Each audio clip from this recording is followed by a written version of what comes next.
Yes. Oh, you know what that sound means? It's time for In the Paddock F1 Season 4. How about them apples? And we're coming into the 2024 season of the F1 calendar is here. 3 days of testing in Bahrain. We got your info on that. Let's kick those tires and light those fires, Big Daddy. We're caffeinated, we're medicated, Greeny. Good day, sir. Good day, and of course, shout out to all our U.S. servicemen and women tuning in from around the world. Shout out to everyone who is tuning in. We could not do this show without you. We just came off our biggest month ever in January, followed by our biggest month ever this month in February. We keep growing, and we cannot do this without you listening here in the U.S. and all over the world. It's been fantastic hearing from people. We've definitely stepped up our YouTube game a little bit in the last month here. So thank you all for checking that out. If you haven't checked it out, jump on YouTube, go to Greeny and the Cheese, subscribe. We're trying to get to 1,000 subscribers by, let's say, by Monaco. Let's get to 1,000 by Monaco. That's the plan. In the Paddock F1 Greeny and the Cheese, we are back, Season 4. They let us do this podcast for that long. Hopefully Season 4 will be our biggest year ever. And again, we could not get here without you guys. So testing. And away we go. We had 3 days of testing this week. Some interesting stuff going on. I think overall the consensus, and I'm going to give you my overall consensus before I turn it back to you, which was the cars looked a lot better this year overall, I believe, than in 2023. We didn't have like the undulation problems and all of those problems. Nobody was breaking their neck in these cars. There was no one sitting there getting iced down on their back. When it was really, I think, a solid week of testing. We had that drain issue popping out a couple times. We had the red flag on day 2 of testing. But with all of that, it seemed like a pretty successful week. It seems that the last couple years, 22 to 23 and 23 here to 24, have been more and more successful. The vehicles really look like they're evening out. Even though Red Bull's way ahead, there's no one that's really massively. We don't see the massive chasm at this point. Ferrari looked really, really good. I'm going to let you talk about that in a moment. So did McLaren, so did Mercedes, and Haas looked terrible. So with all of that, the 2024 season has begun. And before I get to that, don't forget, we're going to put a special episode out this week. We have 1 week from today. The season begins. But we're going to put a special episode out with all of our picks for the year, just like we do every year. We're going to picks and awards and whatever the heck. And of course, Greeny Bucks will begin tonight, right now on this show. First episode of Greeny Bucks. First time ever. Preseason Greeny Bucks going down. And some other announcements to make. Cheese, I'm turning it over to you. How do you feel about testing? I totally agree with what you said there. Everybody all the cars looked more stable than they did the prior year at this time. Everybody definitely increased their downforce. Drivers are taking more curbs, and the cars weren't getting really unsettled. So that's something to look out for the season. Probably why those drainage gates the drainage covers were popping up, because they were going a lot further out than they had been the last few years. So everybody was definitely more stable. Haas was utter trash, as you said. They delayed their 2024 design by throwing those late upgrades on, which, made the car worse. So kudos to Haas. Nice job. IO. We got we got somebody new in there. So, but yeah, that's they're pretty much going to be Haas. We don't need to talk about Haas, and that's coming from me. They're just rubbish. We can move on to was it Kick now, because they keep changing names. Look more stable. They usually run light on fuel. That's why the glory runs there on the end of the third day. Looks like they probably lack some downforce, or something's just not. The performance isn't there for them. Williams looked good in a straight line, as they have been last few years, but looked very sensitive to the wind when the wind kicked up on day 2. Unstable in the rear, which has been a problem they've had for the last few years. So they'll have to address that, and to be able to challenge anybody in the midfield. Alpine kind of looked about the same as last year, to be honest. Didn't look like the car progressed a whole lot. They're going to need a lot of development. They ran the car heavy too, pretty much the entire 3 days. So, car running lighter might be, could be one of those quick quali car, or better quali and crappy race performance. That's what it kind of looked like for me for Alpine. So they're going to need definitely a lot of performance upgrades. Visa Cash App RB, whatever the hell you want to call them. They got the RB19, so, and they're getting Red Bull components. Definitely going to challenge that midfield this year instead of being at the back like they did last year. Yeah, let me stop you right there because I just went quickly through the back five of the pack and the back half of the field would have seemed right there between Haas, Williams, Sauber, Kick, and whatever the heck that is. I don't. So Kick is that's Ed Craven's other company besides Stake. He also owns Stake, and he owns Kick. KICK, which is like the new, I guess he's trying to make it the new Twitch. That's what it is. It's an absolute disaster, by the way. It's a disgraceful disaster. For those of you who know that like online streaming platforming world, Kick is an absolute disaster. You can look in that. I'm sure at some point this season, I may at this point, and I've done a ton of research, and I know we talked about it before, do that episode about Ed Craven and Kick and the disaster that's going on there. You have no idea. Just go to YouTube and type in Ed Craven and it's wild. It's wild. But it's only going to, I think, for Formula One's sake, it's only going to be a 2-year thing until Audi takes over this team. But if they last that long, I don't think so. They're actually going to last Probably that not. long in that position because the whole thing seems like an FTX disaster. And then, of course, you have the VCAP, VCRAP, whatever that other, is there. Whatever the other Red Bull Juniors. Red Bull Juniors. And, of course, Alpine, which, is questionably right in the middle there, probably with Williams as well. You could probably add them into that 5 or that 6, 7 spots there. The one thing I do want to say about the Visa Cash App car is that, like, while the suspension and gearbox really, really seem not just similar but almost identical to the RB19, it seems that the aerodynamics are completely different based on testing this week between the RB19 and this Visa Cash App car.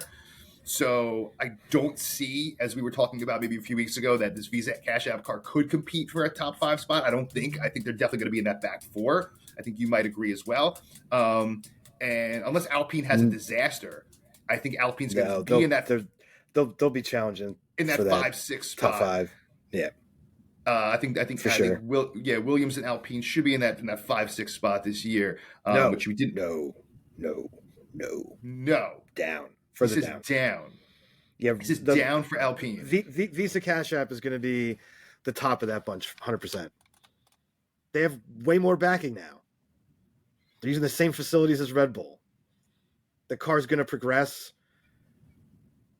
They're going to be in that fight for that 5th spot for sure. So if you got to rank it the bottom 5 right now, rank them 6 to 10. Go. Probably RB, Alpine, Williams, Stake, and Haas. Ooh, Williams taking a step back this year. Potential. Yeah, the car, the rear didn't address the rear enough. The rear still very unstable. And then with the wins you get in Bahrain, which, do kick up there, the car struggled. The car was struggling. They were very, very susceptible to wind. And the rear's just not that stable. And, when your rear's not stable, you're going to be chewing up tires and having to pit earlier. And it's, they're going to be about the same spot. The car progressed, still good in a straight line. So some tracks like, your Monzas and Spas and stuff like that, probably, Albon will probably throw it up there near the front, but he'll probably end up dropping back just because of the race pace. And, if your rear's unstable, you're going to be chewing up those rears. Bottom line. And you're going to have to pit earlier than everybody else. So they're going to struggle with that until that's addressed, which has been a problem they've had for the last 2-3 years, to be honest. Yeah. So that's a problem they have to address. I mean, they've had the straight line speed. They just can't get the rear settled. That's amazing. You got to have your rear settled. That gives you traction. Stop you from chewing up your tires. It's a big thing, and they just haven't addressed it, which I thought they were going to. I thought that was going to be one of their main points, but they did not. I want to make two big points about the bottom 5 before we move to the top 5, which probably way more interesting, is number 1 on Haas. Haas has to stop faking it. They have to stop putting out these fake quali paces that they have. The qualifying does not matter. You are a disaster. Be who you are. Stop running to qualify and start running for race day and not. You want to race on Sunday, not Saturday. Okay? So I think the one thing hopefully Ayo Komatsu fixes is this reality. If you're going to stink on Sunday, then just stink on Saturday. Be where you need to be. Don't try to go for a top 10 where you know on Sunday you have no chance of staying in the top 10. Stop trying to get to Q3. Stop. Your goal is not to get to Q3. Your goal is to score points. All right? And I know you could say Q3 means that you're going to get points. It doesn't, and it hasn't. All right? So stop. Don't be just a sprint race point scoring team, which you're probably going to be this year. Hopefully next year they can take a step if they even exist next year. The other point with Williams, I believe in James Vowles. I do. I think he can really step it up. I think this team could step it up. I think Williams could end up with that 6th spot this year. But we'll see. So let's get to the more important part, the top 5. Now, I can't imagine anyone besides Red Bull in your number 1 or anyone's number 1 this year, unless you were watching a different testing, which is possible as well. People like to live in their silos. But as far as this is concerned, even you being the biggest Ferrari fan that there is, I wouldn't go that far, but the Tifosi, even the biggest fans of Ferrari, I don't believe that they can win it this year. So let's move on from Red Bull. We've talked enough about Red Bull every week, and we will talk about Red Bull every single week ad nauseum this season. So let's get through 2 through 5. Where do you got them ranked? Give me number 5 after test. 5, I'm going to go with Aston. The car looked good, to be dead honest. The car looked really good. Looked very much improved. Really good traction on the corners, good handling. Alonso's had really strong race pace on their long runs. We'll see about the high-speed corners. That's kind of where the car struggled a bit last year. So we'll see when we get to some other racetracks with the high-speed cornering, see if the car's improved there. But the car looked improved, but, they'll be in that fight. They'll be in that fight for a top 4 spot. This even led Stroll to, not hurt himself and improve himself to give, Alonso a better pairing and score more points that way. But the car definitely looked very much improved. Well, good development on the same. On this, what's that? I said, hopefully Lance Stroll can care and put a full season together instead of like, I'm going to race the first couple races and I'm going to show up the last couple races, but in the middle, who cares? And it's really, really tough. He looks a mess, by the way. I don't know. He looks like he looked like a mess in testing. I don't know if he was high or something. He definitely looked like his hair's all over the place. I don't know. He looks like a washed up YouTube star or something like that. He does not look like a professional racer. He does not. And I'm a little bit worried about Aston Martin and overall between both drivers, because you got an aging driver and you got one that doesn't look like he cares. And we got a lot of those vibes last year with Lance Stroll not caring. But yeah, I agree with Aston Martin in number 5th spot. So that gives us number 4, which can go in any direction here with the last 3 teams. Who do you got number 4? I'm going to put McLaren. Fair. I'm going to put McLaren. And I'm going to give you reasons why. The car looks stable. They didn't have a long race run. So, and then they ran, I think, 20 laps or so, the final session on Friday. I mean, that's very light when everybody else is throwing down, 70 plus laps. So is there a reliability concern there? Possibly. Lando didn't do any type of long run, and Piastri did not even a full race run, and he had a lot of tire dag. So, but the car looked way better than it did the year before showing up at testing. I mean, that was a disaster last year. Yeah, it was so a disaster. Anything that McLaren did this year, was better than 2023. Testing. So, I mean, they're going to have to. There's a lot of development to be done there. Especially if they're going to have, if that's the tire dag that they might have. I mean, that was Piastri's, Achilles heel last year. So he struggled with tire dag last year as well. So, I mean, we'll see. We can't really get a total, like I said, total good feel because Lando never put a full run in. He never put a full race run in. So you don't know where the car's real race pace is at this point. And then is that also possibly a reliability concern? Maybe they noticed something and didn't do those longer runs because they have something else that they have to address before next weekend. So I'm going to put them at 4. Which leaves us, sir, with 2 teams left. 2022, Ferrari finished in front of Mercedes. 2023, Mercedes finished only 3 points in front of Ferrari. Where are they finishing in 2024 based on your predictions, sir? Well, from how everything looked, I'm going to put Merck at third.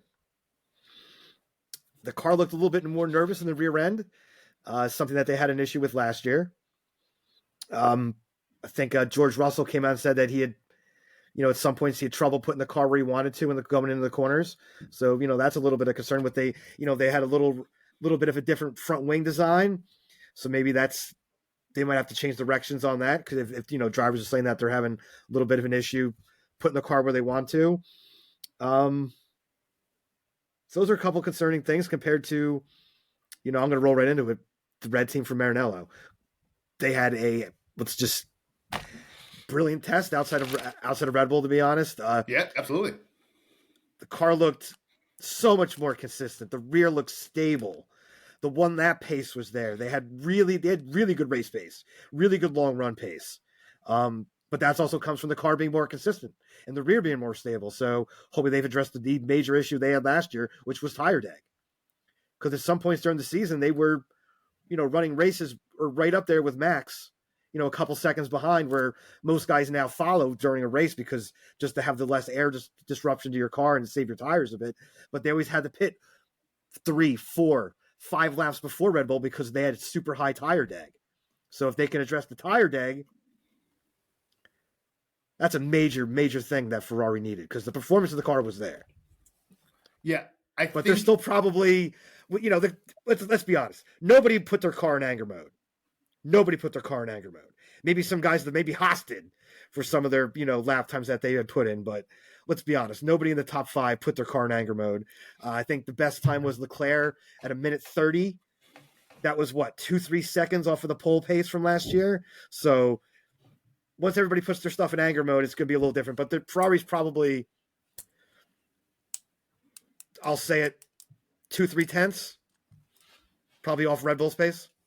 Yeah, I mean the whatever they like, the tire corrected pure pace, whatever they put out after the race. Some of these guys say it's about a half a second, maybe 0.4 of a second to half a second behind. It doesn't really matter. You want to put up a solid second this year and be competitive in case and if and when Max Verstappen and or Sergio Perez have technical difficulties and you are in a position that those to make a podium. You should be competing for a podium every single week. If you're Ferrari, second or third, it might not be first, but even then, Max Verstappen had an almost perfect season last year. You can't predict that happening again. Even in Max's best seasons before 2023, he still stumbled. There was still issues. There was still technical issues. You can still steal a lot of points and not make it this giant 400-point chasm between first and second that we had this year. And maybe having a Ferrari in second overall Ferrari driver, Charles Leclerc specifically, being ahead of Sergio Perez this year. I don't think that's going to happen. Statistically, it's probably not going to happen. But you got to be competitive and you got to come out serious every race because they will have a technical issue. 100%. Red Bull's going to have a technical issue. And Max Verstappen most likely isn't going to go another 24 races without having any issues. So, doubtful that's going to happen again. I'm going to leave it here. I'm going to echo what Enrico Cardelli said, the technical director for Ferrari, which is this is the most predictable car they've seen in many years. So again, it's coming from Ferrari, but I think we've seen that with our own eyes during testing. Yes, that this is a much more predictable car. I don't know if you would agree. Yes. It seems like you were in your concise evaluation of the car's testing. Consistent. That's what you want. You want a consistent car. You want it predictable. You want it to be drivable. It seems like the most drivable car they've had in many years. So we'll see if that translates into keeping up second and keeping distance between Mercedes and not looking at competing against Mercedes, but actually competing against Red Bull. And it's all about 2025 at this moment for Ferrari. Ferrari 25, get it up. Do your best this year, but it's all about next year with Lewis Hamilton and Ferrari. Oh, that sweet sound. Been a while. Yes. Been a while. That sound can only mean one thing. It's time to take that fantasy ride to that fantasy island of Burrito, where the beer flows like wine and the wine flows like beer. And the cannabis, oh yes, It grows as far as the eyes can see. Look at it. Look at that. I just had a little sample just a few minutes ago myself, and man, woo! Fantastic! But then, as always, we take a little walk up that hill to the top to that glorious casino. It's prop bet weekend, baby. Let's get them in. Are we going to be cashing in or checking out? I don't. No, we've never done prop bets before, especially for Greeny Bucks. We are going to start putting it on the board. 5,000 Greeny Bucks a piece. 5,000 for you. 5,000 for me. And away we go. We got 4 prop bets on the board. Sir, you can bet as little or as much as you'd like, or nothing at all if you're not confident with one of our 4 prop bets. We're going to put it on the board unless you have any other prop bets to add. I gave you the list already, so no surprises. I do not. So we're going to go with 4. Those of you at home, if you're listening, again, check out the YouTube page and give us all your feedback there. If not, email us in the paddock@gmail.com. We'll be sure to read your feedback, if it's appropriate, on the show. So away we go, sir. I actually do have a 5th one for you. All right. So do you want to add it on at the end? We'll add it on at the end. Add it on at the end. So number 1 prop bet question, sir. This will be a 2-to-1 odds. So if you bet 100 Greeny Bucks, you'll get back 200 on your bet. As all of these will be. We'll keep it consistent and even this time. It's all 2-to-1s, okay? Question number 1, prop bet number 1, if you're willing to take it. Same grid, 20 drivers starting the season that will be ending the season. And that's barring injury, that's barring anything like crazy. Yeah. Anyone will get fired. We've seen it almost every year. Not every year. Will the 20 drivers starting this coming Sunday, 1 week from today, be the same 20 drivers finishing the season in November? Cheese. I'm going to throw down 100 Greeny Bucks. All right. That nobody gets fired. Because that is pretty rare for that to happen.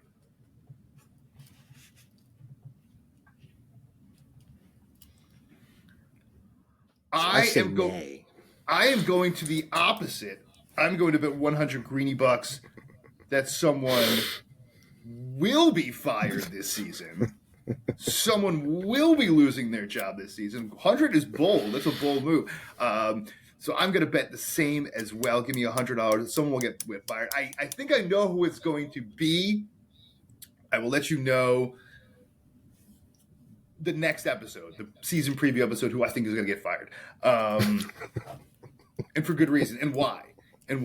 But yeah, someone will get fired. Someone will be replaced this season on the grid before the end of the season. So 1 for you, 1 for me. Put it on the board. And we're both down to 4,900 Greeny Bucks. Next question, sir. Will Lando Norris finally put one in the win column? Probably the best driver on the grid that has never won a race, in many people's opinion. Will he do it? Is it the year? 50 Greeny Bucks? No. No. I'm writing it down. I was thinking of like abstaining from this one but I'm not. And I'm going to go 100 Greeny Bucks. Yes. This is Lando's year. They're going to do it. I don't think that you're not going to like this. Ferrari is as good as they look, because they never are in testing as good as they look. And the actuality, getting onto the grid, is always a little different. McLaren always finds a knack to win somehow, right? They always find that one race that they're just better at, and they might be gearing up for those specific races that to try to win this year and to try to get a win. And I think it's important that they get a win for Lando Norris. And I think McLaren feels it. And I think Zach Brown feels the importance of getting a win for Lando this year because it is weighing, I think, on the team internally. So I'm going to say yes. Give me 100 on Lando winning his first race in 2024 in a McLaren. All right. You're laughing over there. You're laughing over there. We'll see. We'll see if McLaren wins more races than Ferrari does this year. They did that last year. All right. Number 3. Carlos Sainz commits to a new team before the end of the 2024 season. Commits, contract, not a rumor, but legitimately, before this season is over, we know exactly where Carlos Sainz Jr. is going. Cheese. I'm going to throw 100 greeny bucks on for yes. All that stuff usually comes out. Usually always comes out after the winter break. I mean the summer break when everybody's pretty much knows where they're going to be the next year or if they're going to have a ride. So that's the silly season. I say we'll be done by then. Now, if Carlos Sainz doesn't have a ride for 2024, you're going to lose this bet. So you're also saying that Carlos Sainz is definitely going to have a ride for 2025. I mean 25, not 24. Yes. All right. I'm going to go with the same, even though I'm slightly skeptical on what's going to happen. I know it's probably going to happen during the summer break. They're going to make that announcement for the 2025 season. But I think we have so many drivers that contracts are up on that I think we're going to see a atypical summer break this year. And I don't think we're going to actually be where I think we're going to be. I think Carlos Sainz will have a team by then, but I don't know for sure. And that's why we're throwing that prop bet out because so many. I mean, what's going to happen with both Alpine drivers? Are one of them going to end up in Mercedes? And is it going to be kind of Carlos Sainz left holding the bag without a top 5 team? Kind of like other guys have been throughout the years, even Danny Ricciardo recently. Valtteri Bottas was a couple years ago. Bottas specifically, kind of like that left out in the dust and just end up, on some rogue team. I don't see that for Carlos Sainz, but I think if he does not have a guarantee of a Mercedes spot, I think that's the only place he could probably go at this point. Maybe Aston Martin, but. If that's not set in stone, he might not pick. If it's between Haas and Steak or whatever or Kick, he might not make a decision immediately. He might not have to make a decision immediately. So he might. There's a lot of rumors that there's a possibility that he could go. He could end up at Kick. Because then when Audi takes over, he'd be one of their premier drivers because his father does have a relationship with Volkswagen and the Audi, the owners of Audi from his racing days. So there's a rumor that he might be going there just because he'll be the top driver when Audi takes over. Yeah, and that's why I mentioned Kick, but I don't think that's going to happen in season. I think that might be something that happens after the season. But I'm still going to say yes. I'm still going to say he's going to have a place and may end up being Mercedes. So we'll see. And if it's going to be Mercedes, that will be announced during the summer break, most likely. If it's going to be anyone else, potentially it won't be announced during that summer break. We're both going yes, 100 greeny bucks. We're down to 4,700 greeny bucks on the board. 2 questions left. Christian Horner, will he be working for Red Bull at the end of this season, on the last race of the season? Shocking he showed up in testing. I think a lot of people were shocked to see him sitting there in testing as if nothing happened. Will he still be there at the end of the season, or is it just sands of time slipping out for Christian Horner? Cheese. This is a tough one.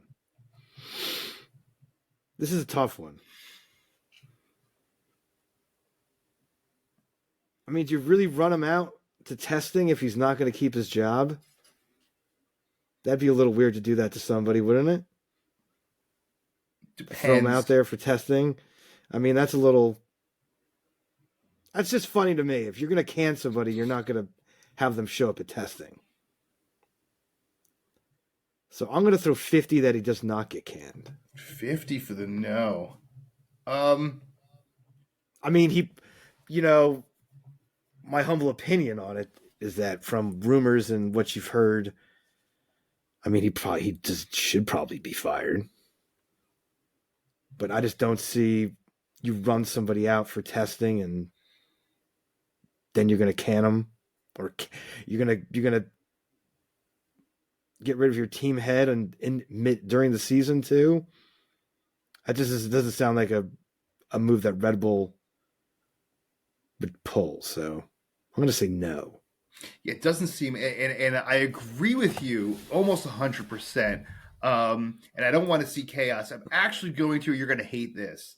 I'm going to abstain from this one because I don't know what else is going to come out. Oh, come on. I don't know what else is going to come out. We don't have a full picture. We don't have a full picture here.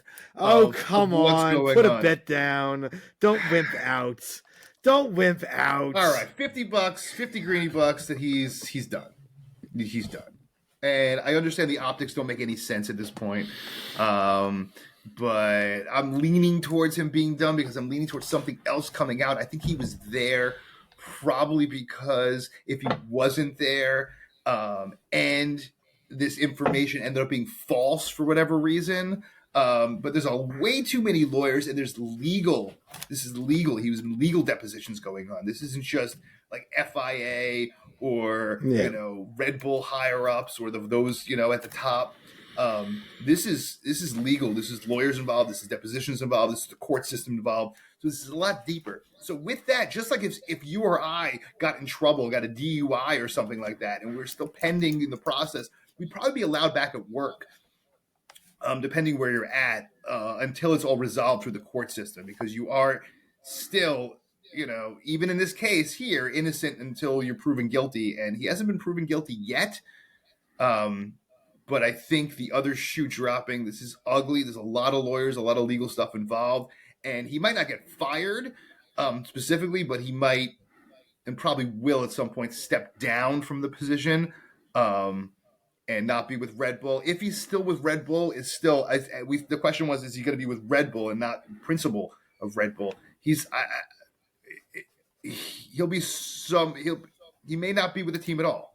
It's not like they can move him down. He's going from the CEO to what? Who's he going to be?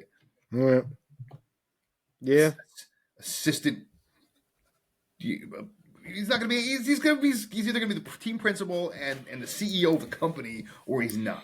And we live in a day and age where people get ripped out of their seats in the C-suite all the time for these things, and this could very well happen here.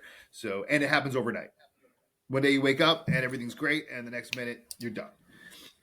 So I'm going to go with yes, the opposite of you. We only read on one thing so far, which is great. So that leaves us to our final prop bet of 2024. I think this is your prop bet. Yes, it is, sir. Max Verstappen. Over under 18.5 wins. Ooh. Wow. So the hard part about predicting number of wins, in my opinion, is we saw it last year in Italy when we lost a race in Imola. Extreme weather, extreme conditions. They're not making these races up. When it's done, it's done. So, you have that factor as well. So the number of races on the board might not actually be the number of races run towards the whole season. But watching Red Bull this week, is anyone going to beat this team?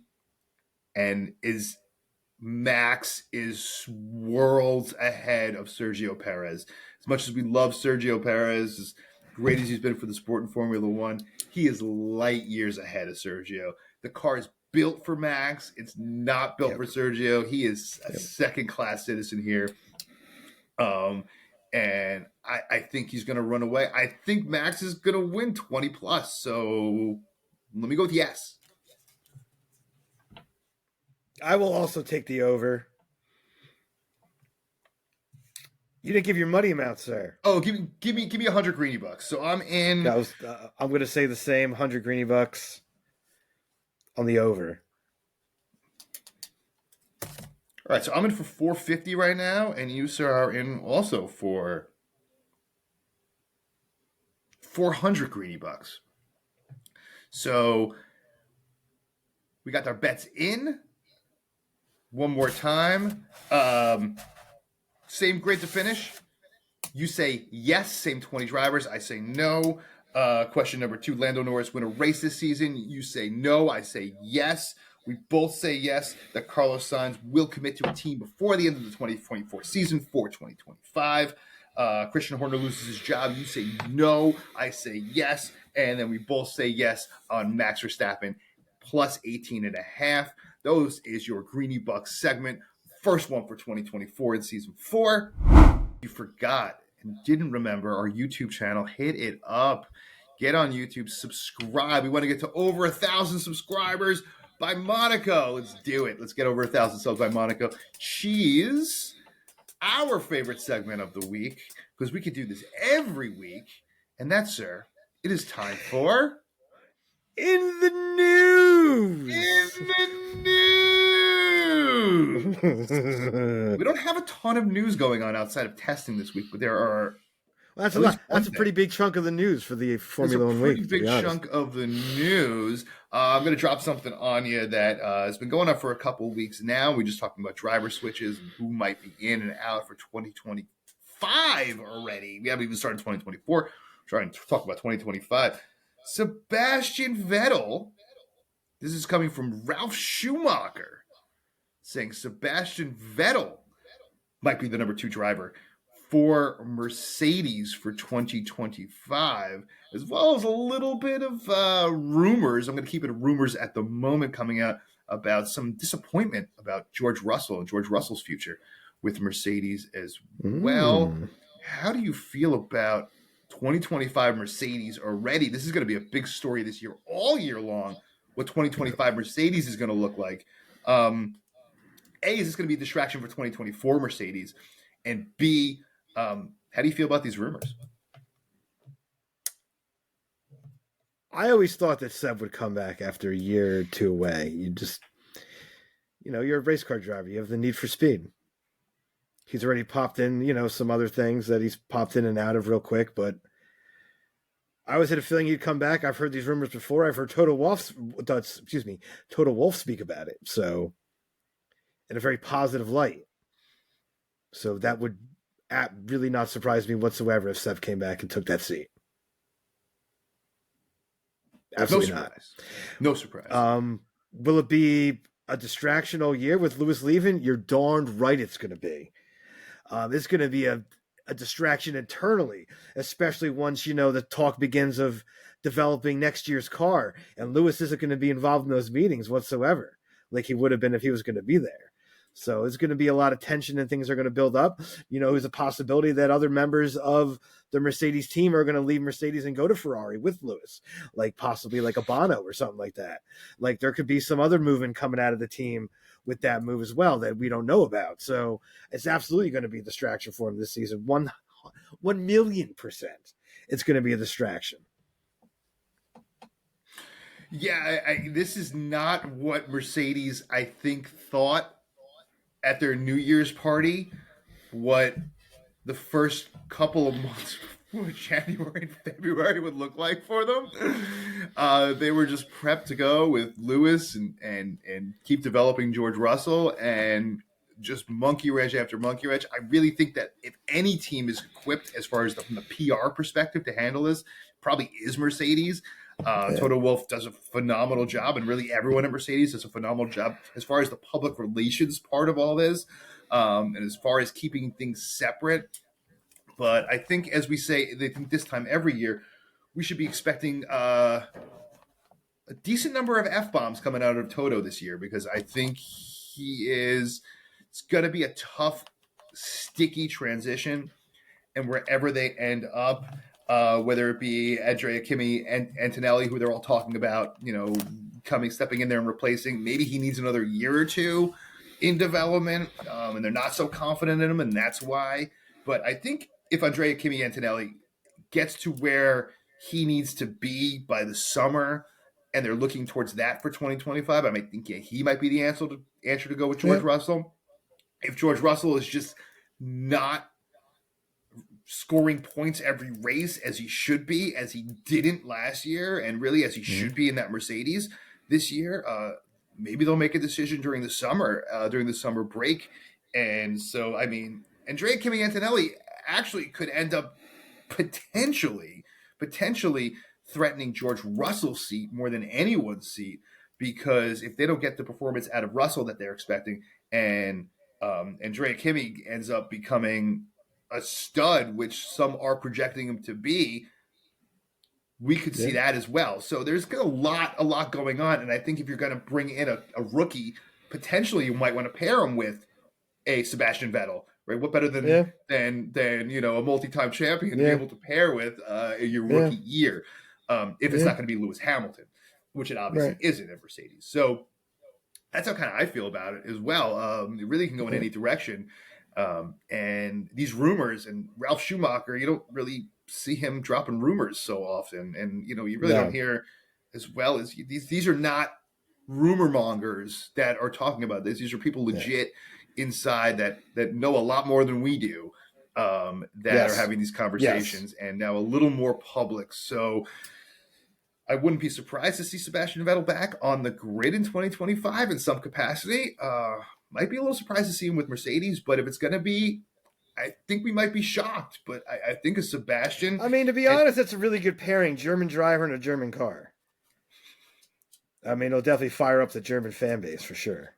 And they've been wanting to try and get a race back in Germany for a few years at Mercedes. So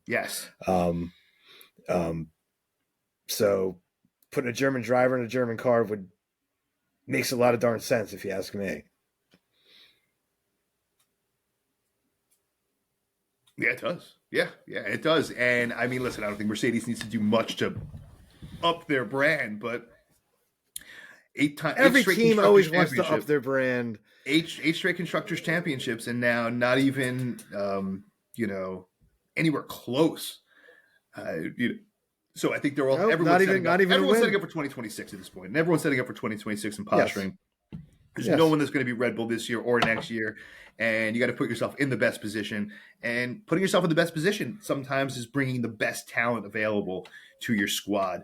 And whether Sebastian Vettel, just having him in Mercedes, forget about if he's driving or not. Give me Sebastian Vettel to work with my team 12 months a year, regardless of if he's driving or not. I'll take that every day, especially if I'm Mercedes right now. I'll take that every day. So that's my opinion on that one. I totally agree. How are you gonna say no? I totally agree with that. I mean, back. If Seb's coming back, well, why would you not? I mean, if he does half the things Alonso did, that's going to do pretty well. In a better car than Alonso's comeback ends. There's rumors Alonso could be paired with Max, floating around the paddock right now. Could be, but you also get to a certain age. Listen, Seb will be 37 next year, so it's not like he's ancient by any means. No. These guys keep in shape. These guys are all driving, especially the champs are all driving into their 40s if they want. And it depends if they want it or not. You have to want it. You can't just kind of want it. You're either 110% committed or you're not. You're either out there. Well, you have to be. Vettel, either want to go back to do your beekeeping and whatever you got going on. You want to keep your bees. It's great. But when you're driving, you're committed. You're 1,000% committed. And there's because it's 24/7. These guys just don't go. For those of you who don't follow Formula One like a day-to-day basis, they don't just show up at the track partying all night and jump in their cars and drive around. This is so intense training.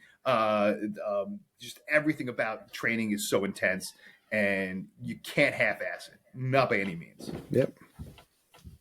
All right, brother. Any more to say? Well, we'll see everyone in a couple days, because we're going to have an ultimate, amazing, incredible season preview show with maybe some more Greeny Bucks being laid on the line this week. So we will have that out before the end of the week. And, of course, 1 week from today, where are we going to be? Oh, we're racing in Bahrain. Open weekend. Oh, yeah. Kick those tires and light those fires. Cars on the track. Let's do it. Thank you, everyone, for joining us. Of course, do not forget to jump on and sub at YouTube. Check us out everywhere you get your podcasts. We are everywhere ad nauseum. So please check us out. Tell your friends, because the more subs and the more listens we get, the better. It only helps us bring you guys the best possible podcast and the best possible show we can bring. So please, your feedback is amazing. We love everyone. Thank you all for checking us out, men and women around the world, and especially our U.S. service members around the world that are checking in. It's been an incredible ride, man, and we expect the best season ever for season 4. So thank you all for joining us. Say what you got to say, brother. We'll see you guys late midweek on a little Thirsty Thursday. Throwdown Thursday. Throwdown Thursday too. Yeah, we'll be throwing down some bets. Heck yeah. Down. And we're racing a week from the day. And as always, everyone. As always, stay medicated, my friends. Peace.